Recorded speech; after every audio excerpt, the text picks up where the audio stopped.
वाहेगुरु जी का खालसा वाहेगुरु जी की फतेह।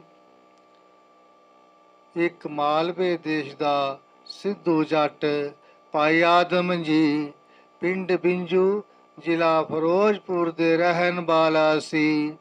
ਬਹੁਤ ਚਿਰ ਤੋਂ ਪੀਰਾਂ ਫਕੀਰਾਂ ਦੀ ਸੇਵਾ ਕਰਦਾ ਰਿਹਾ, ਪਰ ਉਸ ਦੀ ਮੁਰਾਦ ਪੁੱਤਰ ਹੋਣ ਦੀ ਕਿਤੋਂ ਪੂਰੀ ਨਾ ਹੋਈ। ਇੱਕ ਦਿਨ ਉਸ ਨੂੰ ਗੁਰੂ ਕਾ ਸਿੱਖ ਮਿਲਿਆ। ਭਾਈ ਆਦਮ ਜੀ ਨੇ ਉਸ ਦੀ ਪ੍ਰਸ਼ਾਦ ਪਾਣੀ ਦੀ ਸੇਵਾ ਕਰਕੇ ਬੇਨਤੀ ਕੀਤੀ, ਭਾਈ ਜੀ ਮੇਰੇ ਘਰ ਸੰਤਾਨ ਨਹੀਂ ਹੈ, ਆਪ ਸਤਿਗੁਰੂ ਜੀ ਅੱਗੇ ਬੇਨਤੀ ਕਰੋ ਕਿ ਮੇਰੇ ਘਰ ਸੰਤਾਨ ਹੋਵੇ। ਗੁਰੂ ਕੇ ਸਿੱਖ ਨੇ ਅਰਦਾਸ ਕਰਕੇ ਭਾਈ ਆਦਮ ਜੀ ਨੂੰ ਦੱਸਿਆ, ਤੂੰ ਗੁਰੂ ਕਾ ਚੱਕ ਜਾ। ਉਸ ਸਮੇਂ ਸ੍ਰੀ ਅੰਮ੍ਰਿਤਸਰ ਨੂੰ ਗੁਰੂ ਚੱਕ ਕਹਿੰਦੇ ਸਨ। ਉੱਥੇ ਗੁਰੂ ਨਾਨਕ ਦੇਵ ਜੀ ਦੀ ਗੱਦੀ ਉੱਤੇ ਇਸ ਸਮੇਂ ਸ੍ਰੀ ਗੁਰੂ ਰਾਮਦਾਸ ਜੀ ਸੋਢੀ ਬਿਰਾਜਮਾਨ ਹਨ। ਉਹ ਤੇਰੀ ਮੁਰਾਦ ਪੂਰੀ ਕਰਨ ਨੂੰ ਸਮਰੱਥ ਹਨ। ਉਹਨਾਂ ਪਾਸੋਂ ਤੇਰੀ ਮੁਰਾਦ ਪੂਰੀ ਹੋ ਜਾਵੇਗੀ। ਸਿੱਖ ਦੇ ਬਚਨਾਂ ਤੇ ਭਰੋਸਾ ਰੱਖ ਕੇ ਭਾਈ ਆਦਮ ਜੀ ਆਪਣੀ ਇਸਤਰੀ ਨੂੰ ਨਾਲ ਲੈ ਕੇ ਗੁਰੂ ਦਾ ਚੱਕ ਆ ਗਿਆ ਤੇ ਸੇਵਾ ਨੂੰ ਮੁੱਖ ਰੱਖ ਕੇ ਭਾਈ ਆਦਮ ਜੀ ਹਰ ਰੋਜ਼ ਜੰਗਲ ਵਿੱਚੋਂ 2 ਪੰਡਾਂ ਲੱਕੜਾਂ ਲਿਆ ਕੇ ਇੱਕ ਪੰਡ ਗੁਰੂ ਜੀ ਦੇ ਲੰਗਰ ਵਿੱਚ ਦੇ ਦਿੰਦਾ ਤੇ ਦੂਜੀ ਪੰਡ ਆਪਣੇ ਘਰ ਜਮਾ ਰੱਖ ਲੈਂਦਾ। ਰੋਟੀ ਕੱਪੜਾ ਹੋਰ ਮਿਹਨਤ ਕਰਕੇ ਕਰਦਾ। ਇਸ ਤਰ੍ਹਾਂ ਕੁਝ ਸਮਾਂ ਬੀਤ ਗਿਆ। ਇੱਕ ਦਿਨ ਸਿਆਲ ਦੀ ਰੁੱਤ ਵਿੱਚ ਹੀ ਅਤੇ ਠੰਡੀ ਹਵਾ ਦੇ ਕਾਰਨ ਸੰਗਤਾਂ ਨੂੰ ਬਹੁਤ ਦੁਖੀ ਵੇਖ ਕੇ ਭਾਈ ਆਦਮ ਜੀ ਨੇ ਸਭ ਦੇ ਘਰ ਲੋੜ ਅਨੁਸਾਰ ਆਪਣੇ ਘਰ ਰੱਖੀਆਂ ਹੋਈਆਂ ਲੱਕੜਾਂ ਵੰਡ ਦਿੱਤੀਆਂ। ਭਾਈ ਆਦਮ ਜੀ ਦੀ ਇਸ ਪ੍ਰੇਮ ਭਗਤੀ ਵੰਡ ਵਰਤਨ ਦੀ ਕਾਰ ਉੱਤੇ ਸੰਗਤਾਂ ਬਹੁਤ ਪ੍ਰਸੰਨ ਹੋਈਆਂ। ਸੰਗਤਾਂ ਦੀ ਪ੍ਰਸੰਨਤਾ ਹੀ ਗੁਰੂ ਜੀ ਦੀ ਪ੍ਰਸੰਨਤਾ ਹੁੰਦੀ ਹੈ। ਇਸ ਵਾਸਤੇ ਗੁਰੂ ਜੀ ਨੂੰ ਜਦ ਪਤਾ ਲੱਗਾ ਕਿ ਇਹ ਪਰ ਉਪਕਾਰ ਇੱਕ ਨਿਰਮਾਣ ਸਿੱਖ ਨੇ ਕੀਤਾ ਹੈ, ਤਾਂ ਆਪ ਜੀ ਨੇ ਭਾਈ ਆਦਮ ਜੀ ਨੂੰ ਸੱਦ ਕੇ ਆਖਿਆ, ਭਾਈ ਸਿੱਖਾ, ਗੁਰੂ ਨਾਨਕ ਦੇਵ ਜੀ ਦੀਆਂ ਸੰਗਤਾਂ ਤੇਰੇ ਉੱਤੇ ਖੁਸ਼ੀ ਹੋਈ ਹੈ। ਤੂੰ ਮਨ ਦਾ ਮਨੋਰਥ ਦੱਸ ਜੋ ਪੂਰਾ ਕੀਤਾ ਜਾਵੇ। ਭਾਈ ਆਦਮ ਜੀ ਨੇ ਆਪਣੇ ਮਨ ਦਾ ਮਨੋਰਥ ਦੱਸਣ ਤੋਂ ਕੁਝ ਸੰਕੋਚ ਕਰਕੇ ਕਿਹਾ, ਮਹਾਰਾਜ ਜੀ ਮੈਨੂੰ ਆਪਣਾ ਦਰਸ਼ਨ ਬਖਸ਼ੋ। ਜਦ 3 ਵਾਰ ਗੁਰੂ ਜੀ ਨੇ ਵਰ ਮੰਗਣ ਵਾਸਤੇ ਕਿਹਾ ਤਾਂ ਭਾਈ ਆਦਮ ਜੀ ਨੇ 3 ਵਾਰ ਹੀ ਦਰਸ਼ਨ ਬਖਸ਼ੋ ਮੰਗਿਆ। ਤਾਂ ਸਤਿਗੁਰੂ ਜੀ ਨੇ ਉਸ ਦੇ ਸਕੁੰਚਵੇ ਮਨ ਦੀ ਅੰਦਰਲੀ ਤਹਿ ਨੂੰ ਜਾਣਨ ਵਾਲੇ ਗੁਰੂ ਜੀ ਨੇ ਕਿਹਾ, ਜਿਸ ਵਾਸਤੇ ਤੁਸੀਂ ਗੁਰੂ ਦੇ ਲੰਗਰ ਅਤੇ ਸੰਗਤਾਂ ਦੀ ਸੇਵਾ ਕਰਦੇ ਹੋ, ਉਹ ਦੱਸੋ। ਸਤਿਗੁਰੂ ਨਾਨਕ ਦੇਵ ਜੀ ਤੁਹਾਡਾ ਮਨੋਰਥ ਪੂਰਾ ਕਰਨਗੇ। ਭਾਈ ਆਦਮ ਜੀ ਨੇ ਆਪਣੇ ਘਰ ਜਾ ਕੇ ਆਪਣੀ ਇਸਤਰੀ ਨੂੰ ਸਾਰੀ ਗੱਲ ਦੱਸੀ ਅਤੇ ਦੂਜੇ ਦਿਨ ਉਸ ਨੂੰ ਨਾਲ ਲੈ ਕੇ ਗੁਰੂ ਜੀ ਪਾਸ ਹਾਜ਼ਰ ਹੋ ਗਿਆ। ਜਦ ਗੁਰੂ ਜੀ ਨੇ ਫਿਰ ਵਰ ਮੰਗਣ ਵਾਸਤੇ ਕਿਹਾ ਤਾਂ ਭਾਈ ਆਦਮ ਜੀ ਅਜੇ ਚੁੱਪ ਹੀ ਸੀ ਕਿ ਉਸ ਦੀ ਇਸਤਰੀ ਨੇ ਹੱਥ ਜੋੜ ਕੇ ਨਿਮਰਤਾ ਸਹਿਤ ਬੇਨਤੀ ਕੀਤੀ, ਮਹਾਰਾਜ ਜੀ, ਜੇ ਤੁੱਠੇ ਹੋ ਤਾਂ ਸਾਨੂੰ ਪੁੱਤਰ ਦੀ ਦਾਤ ਬਖਸ਼ੋ, ਅਸੀਂ ਸੰਤਾਨਹੀਨ ਹਾਂ।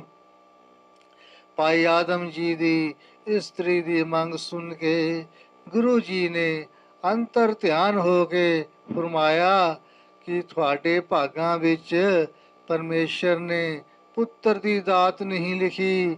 ਤੁਹਾਡੀ ਨਿਰਮਾਣ ਸੇਵਾ ਤੇ ਅਸੀਂ ਬਹੁਤ ਖੁਸ਼ ਹਾਂ। ਇਸ ਕਰਕੇ ਸਾਡੇ ਘਰ 4 ਪੁੱਤਰ ਪੈਦਾ ਹੋਣੇ ਹੈ। ਇੱਕ ਪੁੱਤਰ ਅਸੀਂ ਤੁਹਾਨੂੰ ਦਿੰਦੇ ਹਾਂ, ਤੁਸੀਂ ਉਸ ਦਾ ਨਾਮ ਭਾਈ ਭਗਤੂ ਜੀ ਰੱਖਣਾ। ਸੋ ਸਮਾਂ ਪਾ ਕੇ ਭਾਈ ਆਦਮ ਜੀ ਦੇ ਘਰ ਭਾਈ ਭਗਤੂ ਜੀ ਦਾ ਜਨਮ ਹੋਇਆ, ਜੋ ਬੜੇ ਨਾਮ ਰਸੀਏ ਤੇ ਪ੍ਰਤਾਪੀ ਹੋਏ। ਭਾਈ ਭਗਤੂ ਜੀ ਗੁਰੂ ਘਰ ਦੇ ਬੜੇ ਅਨਿਨ ਸੇਵਕ ਸਨ। ਭਾਈ ਭਗਤੂ ਸ੍ਰੀ ਗੁਰੂ ਹਰਿਰਾਏ ਸਾਹਿਬ ਜੀ ਦੇ ਸਮੇਂ ਸ੍ਰੀ ਗੁਰੂ ਹਰਿਰਾਏ ਸਾਹਿਬ ਜੀ ਕੀਰਤਪੁਰ ਨਿਵਾਸ ਰੱਖਦੇ ਸਨ ਅਤੇ ਉਹਨਾਂ ਦੇ ਵੱਡੇ ਭਰਾਤਾ ਧੀਰਮਲ ਜੀ ਕਰਤਾਰਪੁਰ ਰਹਿੰਦੇ ਸਨ। ਇਹਨਾਂ ਦੀ ਮਾਤਾ ਨੱਤੀ ਜੀ ਨੇ ਇੱਕ ਦਿਨ ਗੁਰੂ ਹਰਿਰਾਏ ਸਾਹਿਬ ਜੀ ਨੂੰ ਕਿਹਾ ਕਿ ਤੁਹਾਨੂੰ ਆਪਣੇ ਭਾਈ ਧੀਰਮਲ ਨਾਲ ਮੇਲ ਮਿਲਾਪ ਰੱਖਣਾ ਚਾਹੀਦਾ ਹੈ।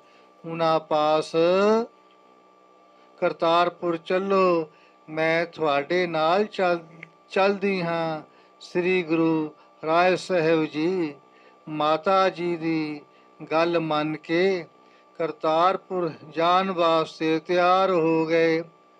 ਜਦ ਗੁਰੂ ਜੀ ਕਰਤਾਰਪੁਰ ਦੇ ਨੇੜੇ ਪਹੁੰਚ ਗਏ ਤਾਂ ਅੱਗੋਂ ਧੀਰਮਲ ਜੀ ਆਪ ਜੀ ਨੂੰ ਲੈਣ ਵਾਸਤੇ ਆਏ।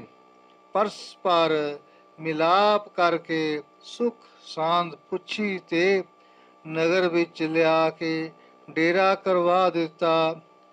ਕਰਤਾਰਪੁਰ ਨਗਰ ਦੀ ਸੰਗਤ ਗੁਰੂ ਜੀ ਦਾ ਆਉਣਾ ਸੁਣ ਕੇ ਭੇਟਾ ਅਰਪਣ ਕਰਕੇ ਗੁਰੂ ਜੀ ਦੇ ਚਰਨਾਂ ਤੇ ਮੱਥੇ ਟੇਕੇ। ਗੁਰੂ ਜੀ ਦੇ ਦਰਸ਼ਨ ਕਰਕੇ ਸੰਗਤਾਂ ਬਹੁਤ ਪ੍ਰਸੰਨ ਹੋਈਆਂ। ਗੁਰੂ ਜੀ ਨੇ ਸਭ ਦੀਆਂ ਮਨੋਕਾਮਨਾ ਪੂਰੀਆਂ ਕੀਤੀਆਂ। ਸੰਗਤਾਂ ਨੂੰ ਗੁਰੂ ਜੀ ਨੇ ਨਾਮਦਾਨ ਬਖਸ਼ਿਆ। ਵਿਸਾਖੀ ਦਾ ਦਿਹਾੜਾ ਆਇਆ। ਉਸ ਪੁਰਬ ਦੇ ਸਮੇਂ ਜੰਗਲ ਦੇਸ਼ ਦੀ ਸੰਗਤ ਨਾਲ ਭਾਈ ਭਗਤੂ ਜੀ ਵੀ ਆਪ ਜੀ ਦੇ ਦਰਸ਼ਨ ਕਰਨ ਵਾਸਤੇ ਆਏ। ਹਜ਼ਾਰਾਂ ਸੰਗਤਾਂ ਦੇਸ਼ਾਂ ਵਿਦੇਸ਼ਾਂ ਤੋਂ ਆਪ ਜੀ ਦੇ ਦਰਸ਼ਨ ਕਰਨ ਵਾਸਤੇ ਭੇਟਾ ਅਰਪਣ ਕਰਕੇ ਮੱਥੇ ਟੇਕਦੀਆਂ। ਸਤਿਗੁਰ ਜੀ ਸਭ ਦੀਆਂ ਮਨੋਕਾਮਨਾ ਪੂਰੀਆਂ ਕਰਦੇ ਤੇ ਨਾਮਦਾਨ ਬਖਸ਼ਦੇ। ਭਾਈ ਭਗਤੂ ਜੀ ਵੀ ਆਪ ਜੀ ਦੇ ਦਰਸ਼ਨ ਕਰਨ ਆਇਆ। ਭਾਈ ਭਗਤੂ ਜੀ ਇਹ ਇੱਛਾ ਰੱਖਦੇ ਸਨ ਕਿ ਜਨਮ ਮਰਨ ਦਾ ਗੇੜ ਮੁੱਕ ਜਾਏ। ਸ੍ਰੀ ਗੁਰੂ ਹਰਿਰਾਏ ਸਾਹਿਬ ਜੀ ਨੇ ਦੇਖਿਆ ਕਿ ਭਾਈ ਭਗਤੂ ਜੀ ਦੇ ਕਰਮਾਂ ਵਿੱਚ ਇੱਕ ਹੋਰ ਵਿਆਹ ਲਿਖਿਆ ਹੈ। ਗੁਰੂ ਜੀ ਨੇ ਭਾਈ ਭਗਤੂ ਜੀ ਦਾ ਵੱਡੀ ਉਮਰ ਵਾਲਾ ਬਿਰਧ ਸਰੀਰ ਵੇਖ ਕੇ ਹੱਸ ਕੇ ਕਿਹਾ, ਆਓ ਭਾਈ ਭਗਤੂ ਜੀ, ਹੁਣ ਕੋਈ ਜਵਾਨ ਇਸਤਰੀ ਨਾਲ ਵਿਆਹ ਕਰ ਲਵੋ। ਗੁਰੂ ਜੀ ਦਾ ਇਹ ਬਚਨ ਸੁਣ ਕੇ ਭਾਈ ਭਗਤੂ ਜੀ ਆਪ ਜੀ ਦੇ ਚਰਨਾਂ ਤੇ ਮੱਥਾ ਟੇਕ ਕੇ ਭੇਟਾ ਅਰਪਣ ਕਰਕੇ ਬੈਠ ਗਿਆ। ਦਰਸ਼ਨ ਕਰਕੇ ਵਾਪਸ ਘਰ ਨੂੰ ਚਲਾ ਗਿਆ।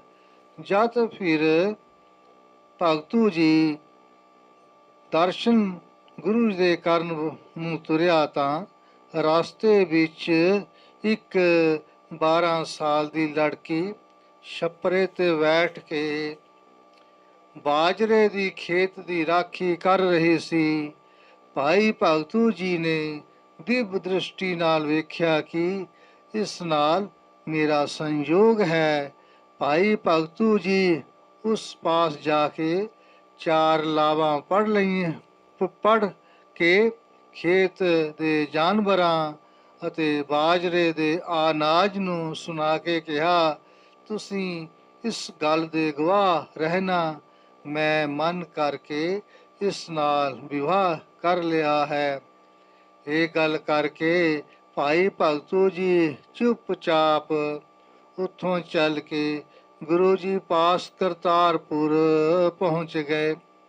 ਜਦ ਗੁਰੂ ਜੀ ਪਾਸ ਪਹੁੰਚ ਕੇ ਚਰਨਾਂ ਤੇ ਮੱਥਾ ਟੇਕਿਆ ਤਾਂ ਗੁਰੂ ਜੀ ਨੇ ਹੱਸ ਕੇ ਕਿਹਾ, ਸੁਣਾਓ ਜੀ, ਚਰਖਾ ਸਹੇੜ ਕੇ ਉੱਥੇ ਹੀ ਛੱਡ ਆਏ ਹੋ।